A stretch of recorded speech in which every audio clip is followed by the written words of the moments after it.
Ketemu lagi di Hot Room, Ibu Nadia, juru bicara vaksinasi Kementerian Kesehatan. Bu, apakah kita secara resmi sudah masuk dalam gelombang 3 epidemik ini? Ya, kalau resminya itu pasti akan ada pengumuman resmi ya yang menyatakan. Sekarang Ibu belum bisa jawab. Sekarang belum ada Pak. Oke. Bapak ya. Jadi kita tunggu dan tentunya sedang ada proses ya untuk menentukan apakah memang kita ini sudah mulai memasuki gelombang ketiga atau kita sebenarnya masih lihat pola kasus yang naik turun. Kalau kita lihat tadi di grafik kemarin itu diumumkan 26.000 kasus konfirmasi positif. Kemarin sebenarnya angkanya naik lagi menjadi 37.000. Jadi masih ada fluktuatif kasus yang kita temukan. Terus kesiapan nakes rumah sakit bagaimana, Bu? Kita kan cukup beruntung lah Indonesia kita bisa menahan masuknya Omikron ini sehingga memberikan waktu kepada kita ya untuk melakukan persiapan-persiapan untuk mencegah ya setidaknya kesiapan fasilitas pelayanan kesehatan, bagaimana kemudian kita mengambil kebijakan-kebijakan untuk penyesuaian supaya laju penularannya itu bisa turun. Sekarang ini sudah dipersiapkan semua rumah sakit atau bagaimana? Betul, jadi kita sudah memiliki rencana yang kita sebut rencana kontingensi ya, misalnya mengkonversi tempat perawatan yang kalau sekarang ini kan baru 82.000, sementara kita punya kapasitas sampai dengan 140.000 untuk tempat perawatan. Tapi kan yang terpakai sampai ini 23.000 ya, walaupun kasus aktif saat ini 288.000 Bang Hotma. Kalau yang OTG untuk Omikron ini, kalau yang OTG tanpa gejala, perlu opname nggak sih? Nah, jadi kita melakukan tindakan itu dari hulu sampai hilir. Ya. Kalau yang hulu, yang sakitnya tidak bergejala atau ringan, itu bisa isolasi mandiri di rumah. Ya. Tapi pemerintah tidak melepaskan masyarakat untuk melakukan isolasi tanpa pengawasan. Jadi makanya ada layanan telemedicine, ada pengawasan dari puskesmas untuk memantau. Nah, yang sedang dan berat kita siapkan itu di rumah sakit, termasuk obat-obatan, oksigen, ventilator, itu semua belajar dari Delta sudah kita tambahkan saat ini. Saya mau tanya kepada Ibu. Ibu kan juru bicara vaksinasi. Ini vaksin efektif nggak sih? Benar nggak efektif? Di luar negeri juga begitu. Amerika, Inggris, semua pada karena juga padahal sudah pada vaksin. Ada guna nggak vaksin itu? Itu sangat berguna Bang Hotma. Kalau kita lihat kasus-kasus yang saat ini kita rawat ya di rumah sakit dengan kondisi sakitnya kritis, berat, bahkan meninggal, itu 60% belum mendapatkan vaksinasi. 60%, Jadi ya. 60% itu belum mendapatkan vaksinasi. Yang meninggal itu? Yang meninggal itu. Ya. Jadi kita sudah tahu memang vaksin ini kan memberikan proteksi. Nah, saya mungkin boleh sedikit cerita. Sebenarnya kalau lihat dari profilnya Omikron ini, dia sebenarnya jauh lebih fatal dibandingkan Delta. Dia itu mutasinya sampai 50, menggabungkan mutasi-mutasi varian lainnya. Tapi kenyataannya di masyarakat, kita lihat orang yang positif itu kan banyak yang tidak bergejala atau gejala ringan.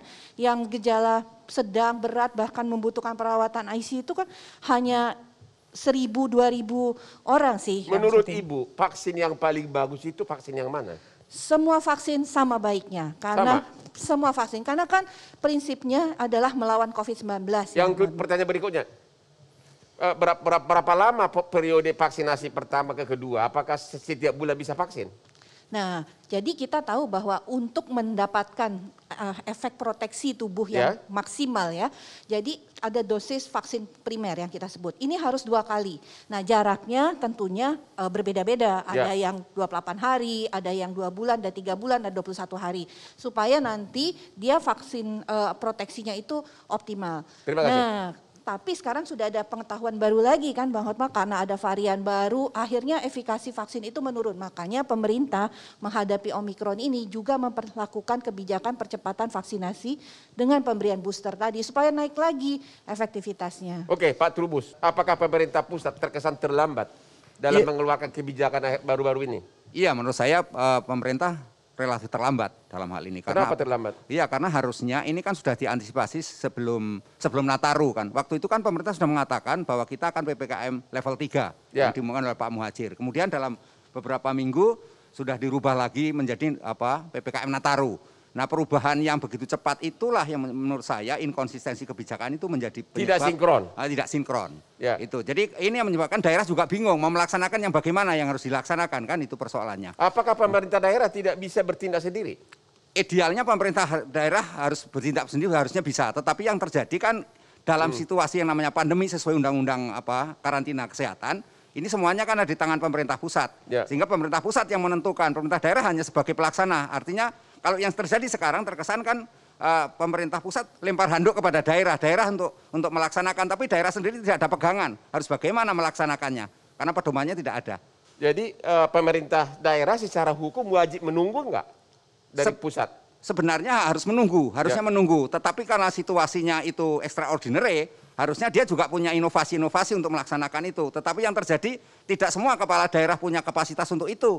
Karena persoalannya dihadapkan ada persoalan infrastruktur dan anggaran. Dan tenaga kesehatannya juga. Anggaran gitu. dan infrastruktur ya. Jadi Anda mengatakan pemerintah pusat terkesan terlambat. Betul. Ibu Unifah, bagaimana pandangan sikap Ibu atas yang katanya pemerintah terlambat membuat kebijakan tersebut? Jadi kalau di dalam dunia pendidikan memang ini sifatnya harus segera karena menyangkut keselamatan anak-anak dan keselamatan para pendidik. Karena itu kami sebenarnya awalnya sangat gemes. Gemesnya karena sudah banyak bermunculan katakanlah yang terkena Omikron ini di kalangan pendidik dan siswa.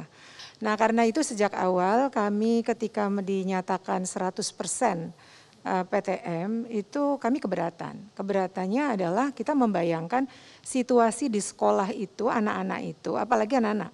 Kita saja kalau ketemu itu ingin berfoto, buka dulu dong sedikit gitu. Nah ini sangat berbahaya. Jadi kami sudah berkali-kali mendesak agar segera 50% lah paling enggak.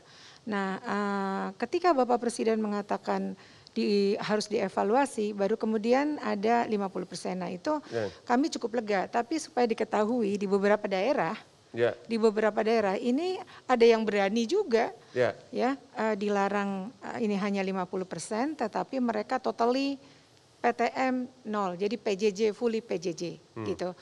Kemudian yang lucu itu terjadi di sekolahnya ponakan saya. Jadi suatu kali mereka harus tetap PTM 100%. Dengar dia sebelahnya kelasnya itu ada yang terkena. Mereka bubar, semua anak-anak itu nggak bisa dikendalikan oleh gurunya. Itu artinya sebenarnya anak-anak bisa mendapatkan informasi dari gadget mereka, dari apa mereka. Karena itu memang seperti kata Pratrubus, kita memang harus antisipatif karena anak-anak juga menyadari keselamatan itu yang utama. Ya walaupun mereka sebenarnya sangat senang belajar PTM, tetapi begitu ada masalah ini mereka memilih yang selamat dulu daripada pembelajaran. Jadi bagaimana sikap orang tua di daerah terutama?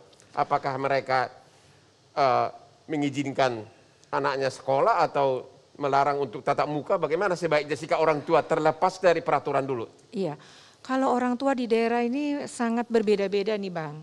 Saran Ibu gimana? Saran saya sih memang sekolah pemerintah daerah harus terus-menerus mengajak orang tua untuk mengerti, bahkan ada yang melarang takut divaksin anaknya. Jadi edukasi harus terus-menerus dilakukan. Atau total aja dihentikan tatap muka? Kalau menurut saya itu jangan disebut dengan diskresi. Kalau diskresi itu artinya berbeda-beda. Berbeda-beda tergantung keberanian dari pemerintah daerah.